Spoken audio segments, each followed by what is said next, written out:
বা উঠে নবীজির তরিকা সুন্নাত মোতাবেক চলতে পারে বলে সুবহানাল্লাহ। আর কেমন বান্দা, যেমন বান্দা আমার ঠেলে ফেলে নামাজ পড়ে, ওই বান্দা কিন্তু সুদ খাইতে মজা পায়, ঠিক কিনা বলেন? কোনো অক্ত নামাজ পড়ে, কোনো অক্ত পড়ে না, এরকম বান্দা আছে না নাই? জোহর আছে তো মানে আসর কোনো খবর নাই, আবার আসর আছে তো মাগরিবের কোনো খবর নাই।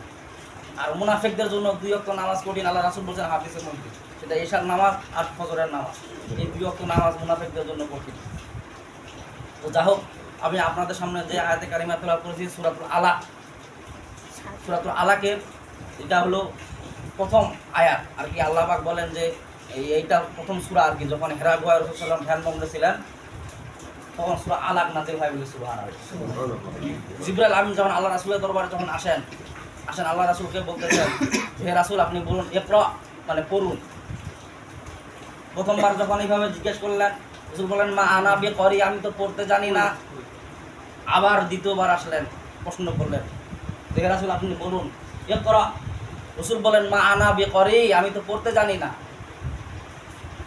তৃতীয়বার জিবরাইল আমিন বললেন, তৃতীয়বার আল্লাহ রাসূলকে চাপতে ধরলেন, পরে চাপ দিলেন, কে বলতেছেন ইকরা বিসমি রাব্বিকাল্লাযী খলাক।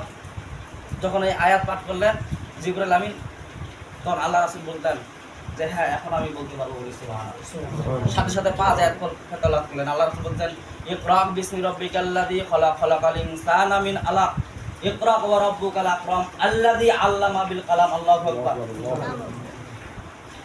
এখন প্রশ্ন হলো যে প্রথমবার যখন বললেন ইকরা আপনি পড়ুন, আল্লাহ রাসূল বললেন মা আনা বিকরি, আমি পড়তে জানি না। দ্বিতীয়বার যখন বললেন যে ইকরা হে রাসূল আপনি পড়ুন, রাসূল বললেন যে মা আনা বিকরি, পড়তে জানি না। কিন্তু তৃতীয়বার যখন চাপ দিলেন তখন কেন পড়তে পারলেন? এর মধ্যে প্রশ্ন জায়গায় আছে না নাই?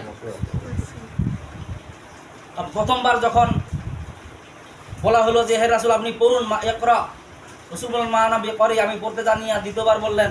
আর তৃতীয়বার যখন জিবরাইল আমিন চাপ দিলেন ইকরা বিসমি রাব্বিকাল্লাযী খলাক, পড়েন আপনার রবের নামে যিনি আপনার সৃষ্টি করেছেন বলে সুবহানাল্লাহ। তখন আল্লাহ রাসূল একটানে 5 আয়াত বললেন, তখন আর শিখে দেওয়া লাগবে না। এর মানেটা হলো যে আল্লাহর নামের পড়া পড়ো, বাকি পড়া বাতিল করো, মানে এটা শিক্ষণীয় বিষয়। আর প্রথমবার রবের কথা বলা হয় নাই, দ্বিতীয়বারও রবের কথা বলা হয় নাই, তৃতীয়বার যখন রবের কথা বললেন তখন আল্লাহ রাসূল তেলাওয়াত করতে পারলেন। তার মানেটা কি?